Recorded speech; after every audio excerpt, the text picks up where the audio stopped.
a voice that refused to be silent. They say that in small towns, sound travels faster than thought. If someone makes a mistake, everyone hears. If someone dares to dream, no one believes. But Everly grew up as if fate whispered to her, "Sing, even if no one listens." Her voice appeared early, clear, fragile, and painfully honest. She sang in her backyard, where the paint peeled off the fences and the evenings smelled of rain and warm bread. She didn't sing for fame. She sang because it felt like her heart would burst if she didn't. Neighbors would lean out of their windows and say, "Hear that? It's that girl with the beautiful voice again." But no one imagined that this voice could carry her anywhere beyond their sleepy street. Her mother, Mara, raised Everly alone. She never spoke about the father, only smiled with that strange, careful smile and said, "He was a sailor, very long voyages."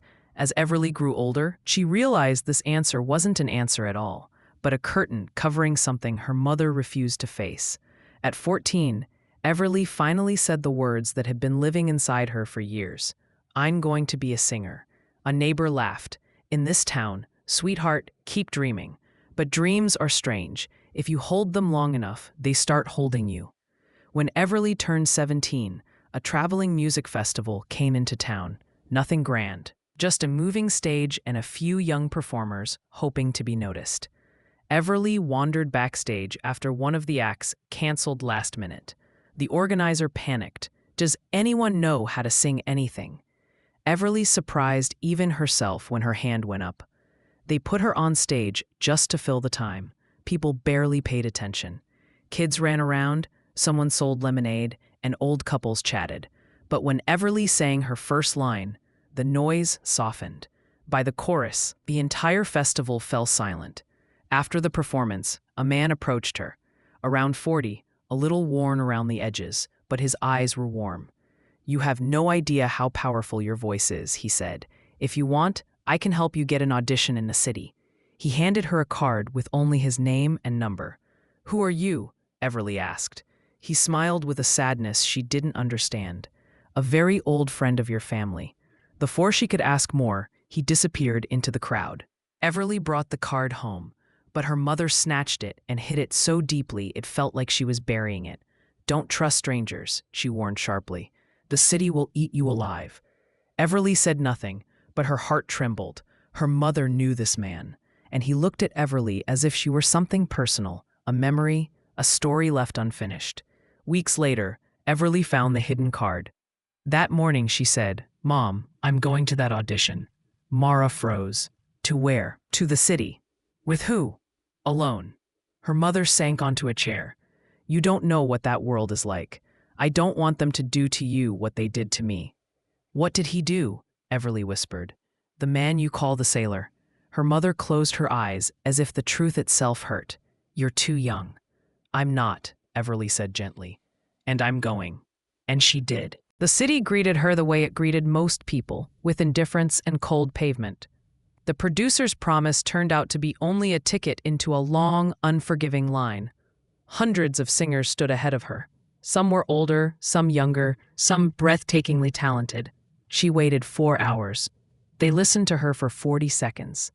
"Pretty voice," the judge said, "but unpolished. Come back next year." She walked out into the rain, empty and shivering. She had come for destiny and got only disappointment. But cities have a strange way of noticing those who refuse to give up. In a dim little cafe where Everly stopped to warm her hands, a girl with bright silver hair named Lena Monroe sang as if her soul were cracking open. After the show, they talked. Lena heard Everly hum a line and her eyes widened. "You're not just a singer," she said. "You're a truth teller. Stay with me a few days. We'll find you a room." And the cafe lets beginners perform. Try it. That night, Everly sang for a handful of customers and an old piano that stuck on certain notes. But something magical happened. She sang with more honesty than she ever had. Her voice wasn't perfect, but it was real. And real things are always heard. A week later, during a rainy evening, she saw a familiar figure at the door. The man from the festival. Soaked, trembling, silent. "Why are you here?" Everly asked as she stepped outside. "I was worried," he said softly. "You disappeared. Does my mother know you?" He hesitated, then nodded. More than you think. Tell me the truth, Everly said. She called you an old friend, but you looked at me like a father looks at his child, he finished quietly. The world stopped. So you are? Yes, he whispered. My name is Caleb Rowan, and I'm your father. Not a sailor, just a coward who ran when he should have stayed. Everly felt her throat tighten. Why didn't you tell me sooner?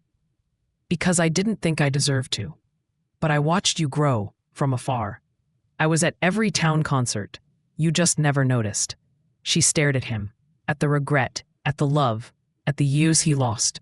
What do you want now? She asked. Nothing. Only to help if you let me. That night, Everly sang as if her heart were coming undone. Raw, trembling, full of wounds and hope. The cafe customers cried openly. Even the barista turned away to hide his tears. After her set, a man approached her. I'm a producer, he said simply. You belong in a studio. Your voice is grief and gold. Everly recorded her first song before sunrise. She cried, laughed, broke down, started over, and by morning, the track was alive. Within a week, the song spread across the country. Within a month, Everly Rowan stood on a bright stage under blinding lights, and thousands of glowing screens captured her face. In the front row sat two people, her mother and the man she now quietly called Dad. She didn't perform loudly or perfectly. She performed truthfully. And the audience felt every heartbeat. After the show, Caleb approached her with tears he didn't hide. If you're ever scared, you can call me, he said gently. Everly smiled, an honest, peaceful smile. Deal. And her mother whispered, You found your road, and I've never been prouder. The applause rose again, roaring like a wave, and Everly finally understood. Your true voice is not what others hear. It is what you finally allow yourself to feel. Moral of the story: courage is not born from certainty. It grows from longing. If something inside you burns, sing it, build it, follow it. The world doesn't open doors for those who wait politely. It opens for those who knock again and again, even with trembling hands. Chase the dream that keeps you awake. Work on what your heart does best. Don't fear the road. Don't silence your hope, and don't let doubt dry your spirit. Your dream is not a fantasy. It is a direction. And every step you take toward it is a victory over the version of you who almost gave up.